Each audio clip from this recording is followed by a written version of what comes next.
Hello friends, in the series on the income tax cases, today we will discuss a very important case which is based on exemption of agriculture income. As it is very much clear that there is no tax on agriculture income, it is exempt under section 10 subsection 1. So it has been seen that whenever the assessee shows some agriculture income, then the assessing authorities try to disprove that income in the form of agriculture by one or the other reason which is not applicable for turning that income into a non-agriculture income. The present issue before the Honorable Mumbai ITAT D bench was that whether it is necessary for the assessee to own the land to term the income arisen from that land to be the agriculture income. This issue has been taken up by the Honorable Mumbai ITAT D bench in the case of Bear Crop Science Limited versus Deputy Commissioner of Income Tax, and this case is reported in 130 ITR Tribunal at page number 679, and the matter has been decided on 10th November 2023. In the present case, the assessee, in collaboration with the farmers, by entering into some agreement that the land of the farmers will be used and the assessee will help them in various activities of agriculture like sowing, germination, data selling, harvesting, and the assessee will help them in increasing the production of the seeds both in respect of quality and quantity. In those agreements, it was also provided that if a specified quality or quantity will not be produced, then in that case the assessee will compensate the farmers also. In the facts of the case, it was also very clear that for the previous years 93, 94 to assessment year 95, 96, the additions were made, in which the additions were deleted by the CIT appeal, which was upheld by the tribunal.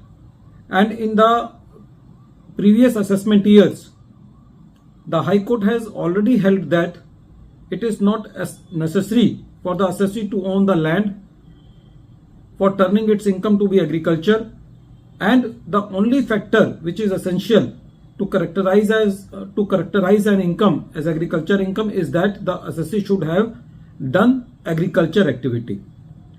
But in spite of those explanations provided by the assessee, for the assessment year 2009-10 and for the assessment year 12-13, the assessing officer said that there is change in facts of the case during the previous year. So the ruling of High Court does not apply, and the assessing officer denied to give the benefit of the exemption of the agriculture income to the assessee.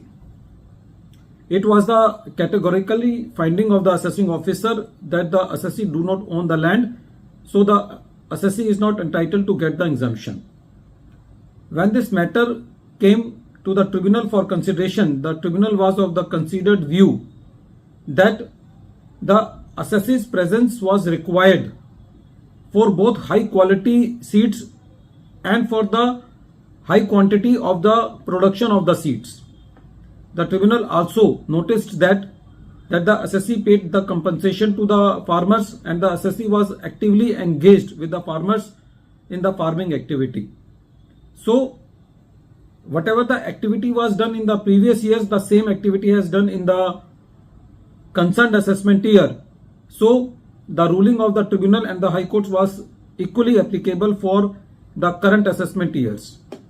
The tribunal said that the agreement shows that there is joint effort of the assessee and the farmers in making the agriculture activities, and the finding of the assessing officer that some new material has come does not help the revenue case in the present case.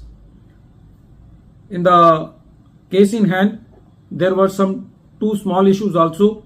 One issue was that whether the employee stock option expenses are allowable under section 37 subsection 1. So for this, the tribunal said that these expenses are allowable, and in the present case the tribunal also held that if the business liability has arisen in a previous year, then that liability is allowable as an expenditure even if it is quantified and discharged at a later date.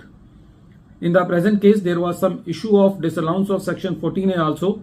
The assessee has done a suo motu disallowance under section 14A at the rate of 25% of the cost of Treasury Department. The assessing officer has noticed that the assessee has not considered the involvement of the board of directors. That is why the assessing officer has applied section 14A read with rule 8D subsection 2 clause III.